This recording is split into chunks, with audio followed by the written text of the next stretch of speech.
और बाहर का काम भी नहीं। कावेरी जी ने अपनी बेटियों से कहा कि वो प्रेगनेंसी का बहाना बनाकर अपने पतियों को सबक सिखाए। अब सुनिए आगे। मम्मी, आपने जैसा कहा था हमने वैसा ही किया, लेकिन देखिए ना, विवेक का हाल तो वैसा का वैसा ही है। घर में ना सुबह का नाश्ता बनता है और ना खाना। नौकरी पर जाने की बात करूं तो खाने को दौड़ते हैं मुझे। हाँ मम्मी, मैंने भी सुमित को कितनी बार कहा कि अगर नौकरी नहीं करनी तो कोई छोटी सी दुकान ही खोल लो। घर का खर्चा कैसे चलेगा? देखो दोपहर के 12 बजने आए और जनाब अभी तक सो रहे हैं। हाँ मम्मी, ईशा और सुहाना ठीक कहती हैं। अविनाश का भी यही हाल है। जब मैंने अपनी प्रेगनेंसी के बारे में कहा तो मुझसे कहने लगा, अरे दूसरी लड़कियां तो 9-9 महीने तक नौकरी करती है, बस डिलीवरी के टाइम छुट्टी लेती है। मोहिनी, तुम भी नौकरी करो। अब मुझे कहाँ नौकरी मिलेगी? मम्मी बताओ अब मैं क्या करूँ? हे भगवान, क्या सोचकर घर जमाई दामाद लाई थी मैं कि मेरी बेटियां मेरे पास रहेंगी और खुश रहेंगी, लेकिन इन आलसी दामादों ने तो हमारी जिंदगी को भी प्रॉब्लम में डाल दिया है। मैं तो कहती हूँ मम्मी, हम लोग वापस अपनी जॉब पर जाना शुरू कर देते हैं। बता देते हैं इन लोगों को कि हमने प्रेगनेंसी का बहाना किया है। नहीं नहीं बेटा, ऐसी गलती भी मत करना। अगर तुमने ऐसा किया तो इन तीनों की आदत और खराब हो जाएगी। अरे आज नहीं तो कल कभी तो तुम प्रेग्नेंट होगी, तब वापस यही प्रॉब्लम आएगी। तब क्या करोगी तुम तीनों? हाँ मम्मी, आपकी बात तो बिल्कुल सही है। इन लोगों को तो सुधारना ही पड़ेगा। लेकिन कैसे? अपने बच्चों के आने की खबर सुनकर भी इन लोगों पर कोई असर नहीं हो रहा। पैसे कमाने के लिए घर से बाहर निकलना ही नहीं चाहते ये तीनों। अब मेरे दिमाग में एक प्लान आया है। तुम तीनों चिंता मत करो, उन तीनों को बुलाओ, फिर मैं बात करती हूँ। थोड़ी देर बाद कावेरी जी अपने तीनों दामादों को सामने बुलाकर अपनी बात कहना शुरू करती हैं। अविनाश, सुमित और विवेक, देखो बेटा, मैं ना तुम तीनों से बड़ा प्यार करती हूँ, इसीलिए तो तुम्हें घर जमाई बना कर रखा है मैंने। अरे मम्मी जी, सीधे सीधे कहिए ना, क्या बात है? प्यार तो हम भी आपको बहुत करते हैं।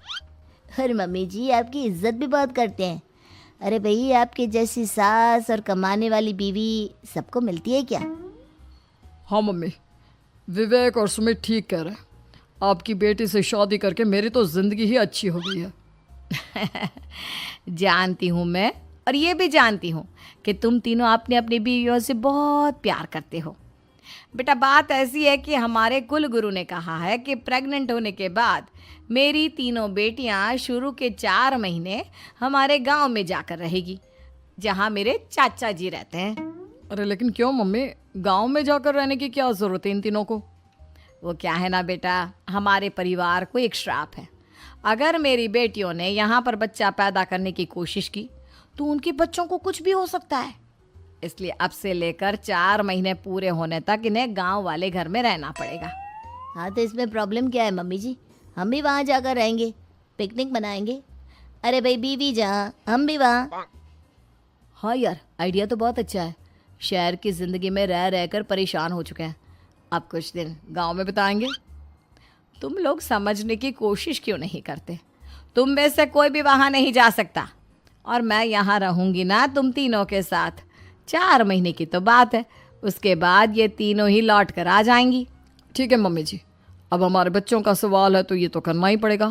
कावेरी अपनी तीनों बेटियों को कुछ दिन के लिए घर से बाहर कहीं दूसरे शहर में रहने के लिए भेज देती है। कुछ दिनों के बाद, अरे मम्मी जी, बहुत दिन से पिज्ज़ा नहीं खाया, मंगवाइए ना। क्या बताऊं बेटा, पहले तो बेटियां खर्चा दे देती थी क्योंकि उनकी नौकरी थी, लेकिन अब तो मेरे पास पैसे ही नहीं बचे। थोड़े बहुत पैसे हैं जो बच्चों की डिलीवरी में काम आएंगे। लेकिन मम्मी जी, आपकी बेटियों को वापस आने में तो अभी बहुत वक्त बाकी है। वही सोच सोच कर परेशान हो रही हूँ। सोच रही हूँ कल से दूध भी बंद करवा देती हूँ। अब दूध वाले को देने के लिए पैसे भी तो नहीं है ना। अरे नहीं नहीं मम्मी जी, अगर दूध भी बंद करवा दोगी तो मुझे चाय कहाँ से मिलेगी? और चाय के बिना मैं तो मर ही जाऊंगा। क्या करूं बेटा, इसके अलावा हमारे पास कोई ऑप्शन नहीं है। मेरे पास पैसे ही नहीं बचे। इस तरह कावेरी जी धीरे धीरे अपने तीनों दामादों को पैसे देना बंद कर देती हैं और घर में खाने पीने की चीजें लाना भी बंद कर देती है। अब वो तीनों बुरी तरह से परेशान होने लगे थे और इसलिए एक दिन तीनों प्लान करके घर से बाहर निकलते हैं और बाजार में जाने के बाद, यार अच्छा खाना खाए हुए कितने दिन हो गए, पता नहीं कब अच्छा खाना मिलेगा। हमारी बीवियों के जाने के बाद तो हमारी हालत भिखारियों जैसी हो गई है यार। कुछ भी हो, मुझे तो आज पिज्ज़ा खाना ही खाना है। जेब में 1 रुपया नहीं है और पिज्ज़ा खाएगा, कहाँ से आएंगे पैसे? अरे देख वहाँ सामने बोर्ड पर क्या लिखा हुआ है, कंप्यूटर पर काम करने के लिए एक आदमी की आवश्यकता है। भाई मैं तो जा रहा हूँ, काम करूँगा और शाम तक पैसे लाकर आराम से पिज्ज़ा खाऊंगा।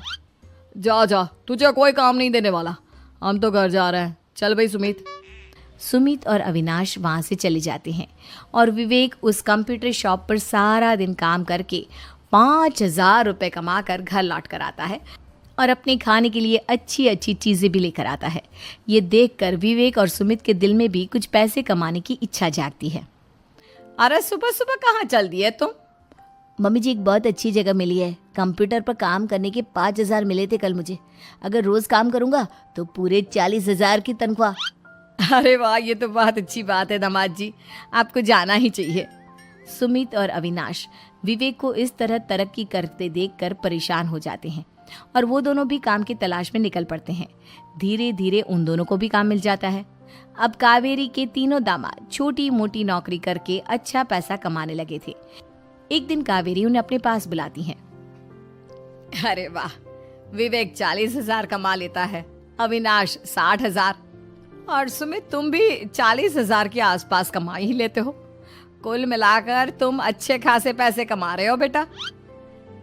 हाँ मम्मी जी, बहुत मज़ा आता है जब महीने के एंड में मोटी रकम हाथ में आती है। पूछिए मत मम्मी जी, घर में रहकर रोटी बना बना कर और तो जैसा महसूस होने लगा था मुझे तो। हाँ बेटा, तुम तीनों की बात तो बिल्कुल ठीक है। और जानते हो, अब तुम तीनों की पत्नियां भी वापस लौट कर आने वाली है। लेकिन मम्मी जी अभी तो उन्हें गए सिर्फ 2 महीने हुए हैं, आपने तो कहा था वो 4 महीने के बाद लौट कर आएंगी। ऐसा कुछ नहीं है बेटा, मैं सिर्फ तुम तीनों को सबक सिखाना चाहती थी कि आदमी घर में बैठकर बीवी की कमाई खाता हुआ अच्छा नहीं लगता। इस दुनिया में हर इंसान को मेहनत करनी चाहिए, काम करना चाहिए, चाहे वो औरत हो या आदमी, ताकि अपने परिवार को संभाल सके। कावेरी की बात सुनकर उन तीनों को अपनी गलती का एहसास होता है और कावेरी उन्हें सच बता देती है कि ईशा, सुहाना और मोहिनी शहर में ही कहीं दूसरी जगह रह रहे थे। शाम के वक्त उन तीनों की पत्नियां लौट कर आ जाती है और कावेरी जी का परिवार एक खुशहाल परिवार की तरह रहने लगता है।